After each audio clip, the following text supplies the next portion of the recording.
Nisa Yulindra dari DPWI Matelki Bengkulu Jilid 8 akan menemani rekan-rekan sekalian beberapa menit ke depan pada podcast hari ini.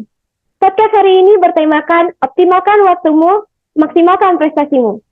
Baik, sesuai dengan tema podcast kita pada hari ini, kita sudah kedatangan narasumber mahasiswa berprestasi yang juga merupakan demisioner DPWI Matelki Bengkulu. Beliau merupakan mahasiswa berprestasi Poltekkes Kemenkes Bengkulu tahun 2022.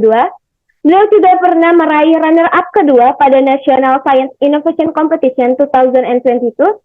Beliau juga merupakan lulusan terbaik di jenjang pendidikan D3 Teknologi Laboratorium Medis Poltekkes Kemenkes Bengkulu dan juga menjadi lulusan terbaik di jenjang Sarjana Ilmu Biomedik Universitas Nasional tahun 2024. Beliau memiliki pengalaman organisasi, yaitu menjadi chief di HMJ Analis Kesehatan Poltekkes Kemenkes Bengkulu dan juga menjadi staf di DPWI Matelki Bengkulu. Beliau memiliki pengalaman magang di RS Jantung dan Pembuluh Darah Harapan Kita dan sekarang sudah bekerja di Rumah Sakit Cipto Mangunkusumo yang juga merupakan rumah sakit nasional terbaik di Indonesia.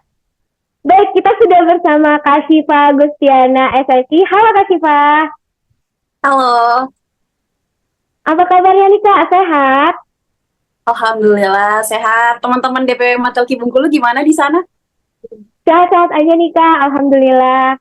Baik Kak, mungkin rekan-rekan kita yang di luar sana pendengar podcast Hima pada hari ini sudah menantikan sekali nih cerita-cerita inspiratif dari Kakak. Termasuk aku sendiri nih Kak, aku ngefans banget nih sama Kakak walau nggak ketemu secara langsung ya Kak ya. Aku sering nih nge-stalk Kakak dan juga cari info mengenai wah kerennya prestasi Kak Syifa ini. Salah satunya ini Kakak kan selalu menjadi lulusan terbaik nih di setiap jenjang yang Kakak tempuh. Nah, boleh nih Kak, apa sih Kak faktor pendukung yang Kakak terapkan dalam diri Kakak dalam mengambil keputusan selama Kakak melanjutkan pendidikan Kakak sehingga Kakak bisa menjadi lulusan terbaik di setiap jenjang yang Kakak tempuh? Saya coba jawab ya. Sebenarnya ada 3 faktor dalam menjalani hidup terutama di bidang akademik. Nah, sebenarnya nggak akademik aja sih, saya pakai kunci ini di semua aspek. Nah, yang pertama itu yang harus kita lakukan, yang pertama adalah tuliskan impianmu, baik dalam jangka waktu yang pendek ataupun jangka waktu yang panjang.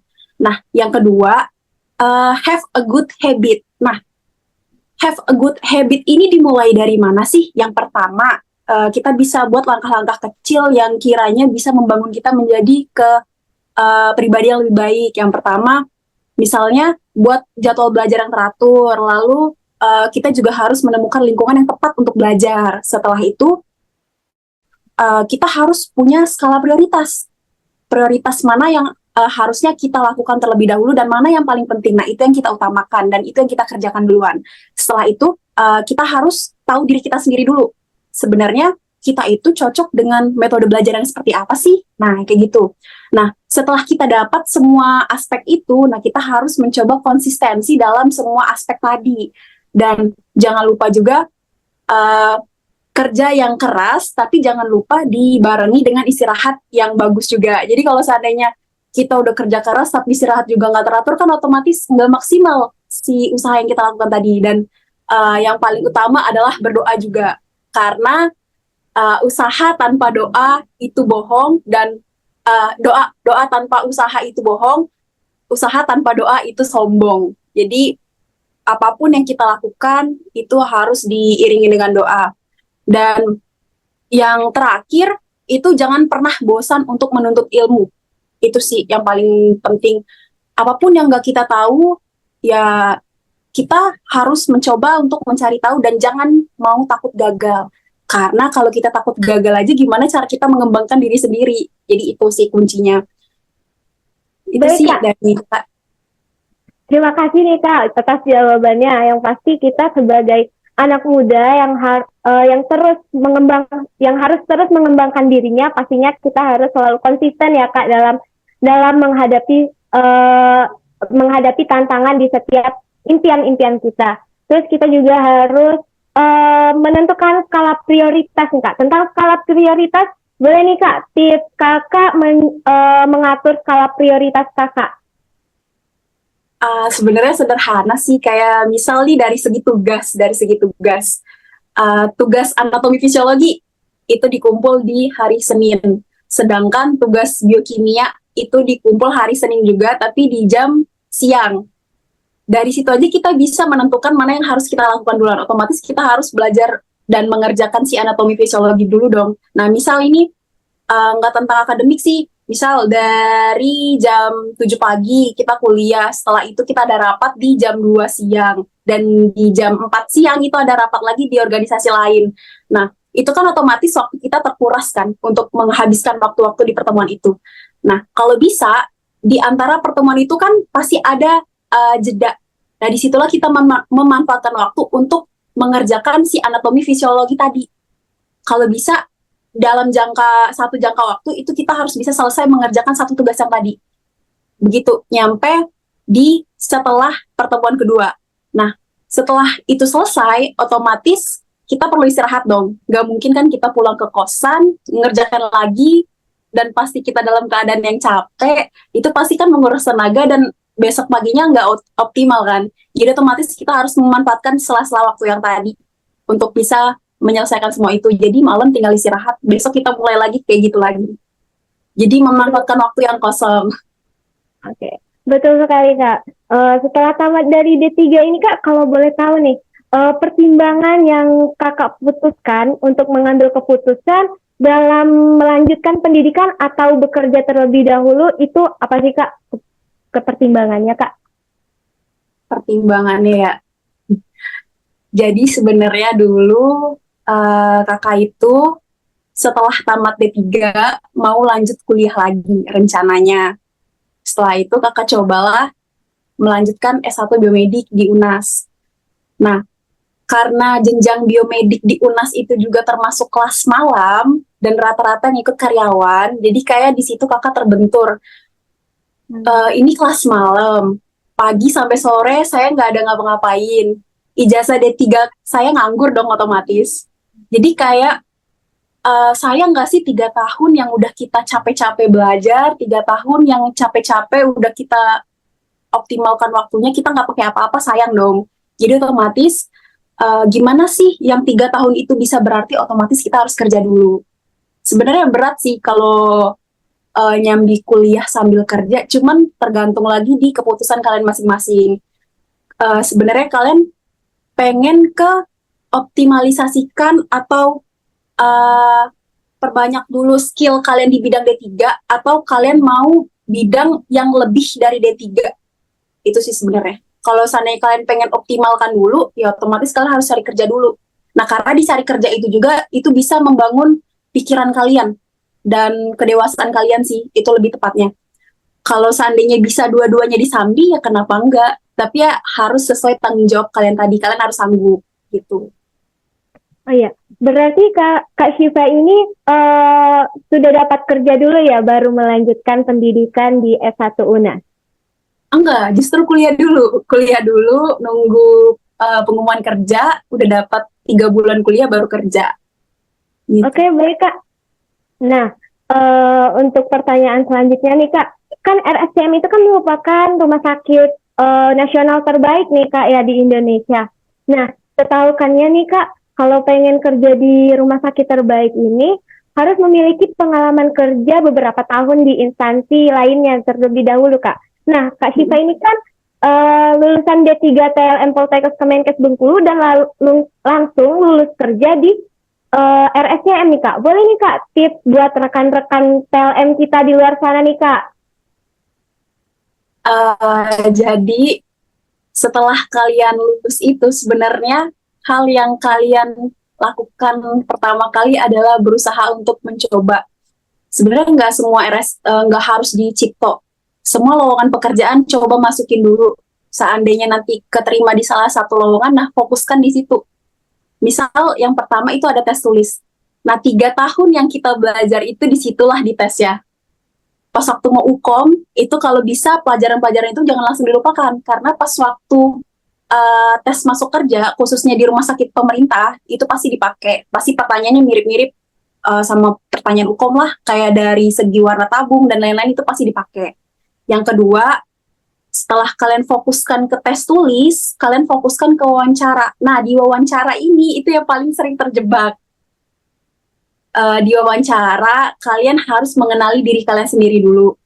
Yang kedua, saat menjawab pertanyaan interview, kalau bisa jujur, tapi jangan terlalu oversharing. Jadi cukup secukupnya aja sampai si interviewer nggak bakalan mencari celah dari perkataan kalian, gitu. Dan yang ketiga ya doa juga. Kalau tiga itu udah terpenuhi, insya Allah sih dapat. Insya Allah dapat. Intinya ya fokus sama usaha, doa. Itu aja sih. Betul sekali, Kak. Doa itu adalah kunci segala kelancaran dalam usaha kita Iya, ya, Kak ya. ya benar. Betul. Nah, Kak, pengen tahu nih, Kak, sebelum dapat di RSCM nih, Kakak apa ada apply di rumah sakit lain atau instansi lain nih? Apakah Kakak pernah juga merasakan ditolak dalam dunia pekerjaan nih, Kak? Oh, jadi dulu kakak itu pernah coba di klinik, lupa klinik apa di bagian Jakarta Utara. Jadi itu kakak melamar sebelum kakak melamar di RSCM. Cuman karena kebetulan si RSCM duluan yang manggil, ya udah di RSCM dan sekitar 1 bulan kerja di RSCM, si klinik itu baru manggil. Jadi ya udah kita tetap ambil di RSCM. Wah, keren banget nih, langsung keterima di RSCM dong habis lulus. Nah, kalau boleh tahu nih, Kak, kan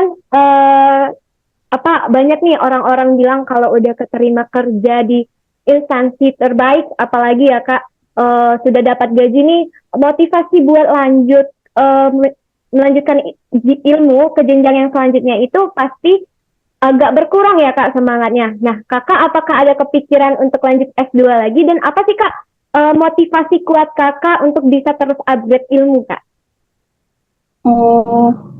Sebenarnya kalau itu tergantung masing-masing pribadi ya. Cuman dari kakak sendiri, uh, kakak itu nggak bakal pernah puas untuk menuntut sesuatu yang belum kakak tahu. Jadi sebenarnya tergantung dari mindset. Dari kalau kita bisa berlatih mindset sendiri untuk selalu positif dan gak takut tantangan, kita bisa menyerap ilmu secara seluas-luasnya, itu sebenarnya uh, itu sih yang menjadi kunci kita berkembang. Nah, itu yang kakak mau. Kakak pengen berkembang dan pengen lebih tahu banyak lagi. Sebenarnya dari situ aja sih kita bisa uh, untuk melanjutkan ke jenjang selanjutnya itu udah tertanam di situ.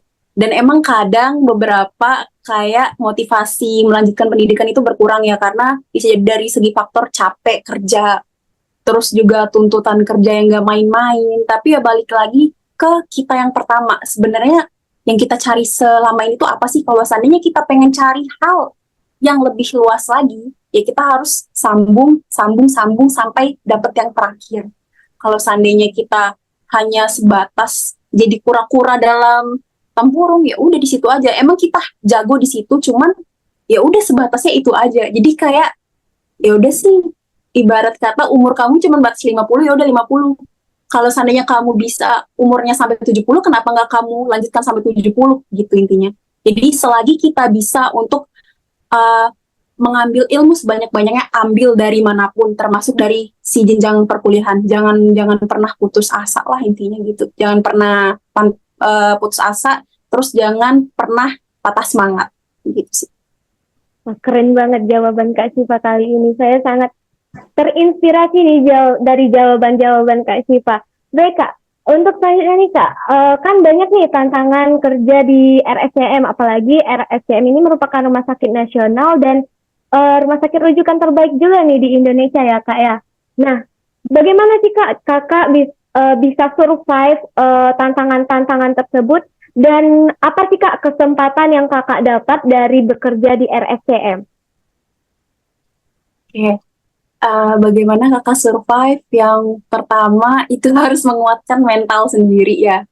Nah, mental itu dimulai saat kita berlatih organisasi di dalam sebuah kampus. Nah, itu sebenarnya berpengaruh banget ya kalau kita ikut organisasi. Nah, di situ.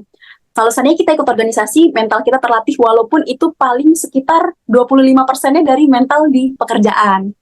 Jadi, kita harus menguatkan diri sendiri dulu. Apa yang kita pilih di awal dan apa yang menjadi tanggung jawab kita harus kita selesaikan dong. Nggak mungkin enggak kan. Kalau seandainya kita nggak selesaikan, ya bisa dibilang kita pecundang karena kita ya nggak berani mengambil hal yang udah kita tetapkan di awal. Jadi dari situ sih sebenarnya. Setelah kita udah memantapkan niat, ya berlapang dada lah saat bertemu hal-hal yang tidak diinginkan di lokasi. Dan sebenarnya banyak sih yang kakak dapat dari RSCM karena dari yang tadi sudah dibilang ya RSCM itu kan rujukan nasional. Jadi semua pasien dari Aceh sampai Papua itu ada di RSCM. Banyak pasien-pasien aneh sih intinya yang penyakit-penyakit yang kayak jarang kita temuin itu dari di RSCM, terus cara penindakannya yang khusus gimana, terus eh, hal yang kita lakukan bagaimana kalau seandainya kita bertemu kasus A, B, C sekian, kita harus gimana. Itu sih sebenarnya yang kakak dapat dari RSCM dan banyak pasien yang pintar sih. Jadi untuk menjawab itu ya kita harus juga menambah ilmu kita sendiri gitu. Betul sekali, Kak. Kita harus memiliki keberanian dan usaha Ya. dalam menjalankan semua ini ya, Kak ya. Mm-mm. Mungkin selanjutnya nih bisa diceritakan nih, Kak, satu momen atau yang paling berkesan nih dalam bekerja di RSCM maupun sambil melanjutkan perkuliahan Kakak nih di jenjang S1. Oke. Kakak itu dikenal dari dulu nggak gampang nangis ya. Susah untuk nangis karena ya emang kakak berasa kakak kuat gitu. Cuman sewaktu kemarin kerja sambil kuliah, kayak detik-detik ujian itu kan membagi waktu juga untuk belajar ya. Misal kakak dari jam 9 sampai jam 10 malam kakak belajar, tapi posisinya di situ kakak dinas malam. Jadi mau nggak mau kakak nyambi belajar capek dong sambil mikirin pasien dan pasien juga kan kita nggak cuma di alat, jadi kakak juga turun ke bawah ngambil darah dan lain-lain sebagainya di situ.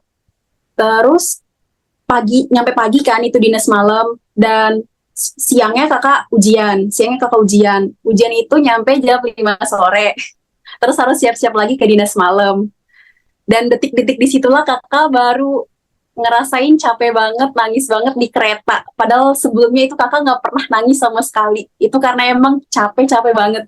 Dan yang kedua itu juga ada momen berkesan. Emang kemarin itu lagi ada gangguan kan satu RSCM.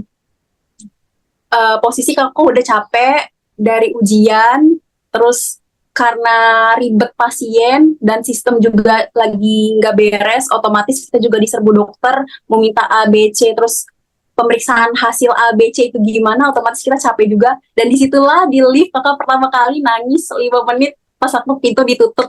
Kakak sengaja naikin ke atas biar lama, biar nangis dulu, habis itu ke bawah lagi, ketawa lagi, harus senyum lagi. Jadi gitu, seandainya kita punya masalah, kita capek, nggak apa-apa kita nangis dulu. Setelah itu kita harus bangkit lagi dan ingat aku di sini memposisikan diri aku di depan pasien itu harus baik-baik saja karena seandainya kita dalam kondisi yang tidak baik-baik saja, gimana pasien yakin dengan kita. Jadi di situ sih sebenarnya bentrokan si mental sama mood kalian itu yang harus diatur gitu sih intinya.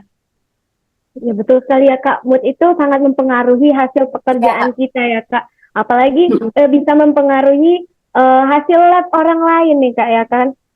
Boleh nih Kak, boleh nih Kak, apakah Kakak ada kunci sukses dalam diri Kakak yang Kakak tanamkan sehingga Kakak bisa memiliki motivasi dan semangat yang luar biasa dalam melanjutkan pendidikan maupun dalam berkarir nih Kak? Jadi di kamar itu kakak emang buat satu papan yang di situ kakak nulis impian kakak dari tahun sekarang sampai tahun-tahun berikutnya.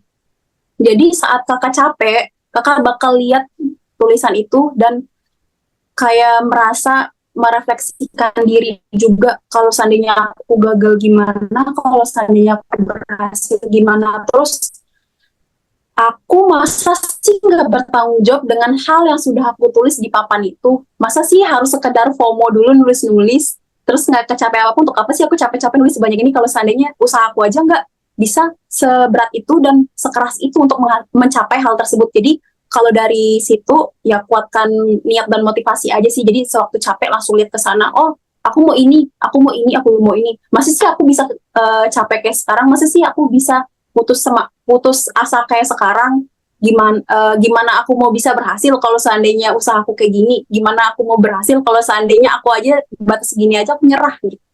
Jadi dibakarnya gitu. Harus punya eh, hal impian yang harus kita kejar, terus itu yang harus kita lihat pas waktu kita capek. Sebenarnya banyak sih bentuk-bentuk lain, gak harus kayak gitu juga. Entah dari orang tua bisa jadikan, terus atau bisa scroll TikTok malam-malam yang isinya motivasi. Itu sih yang paling berpengaruh untuk selalu lanjut ke jenjang selanjutnya. Baik, Kak.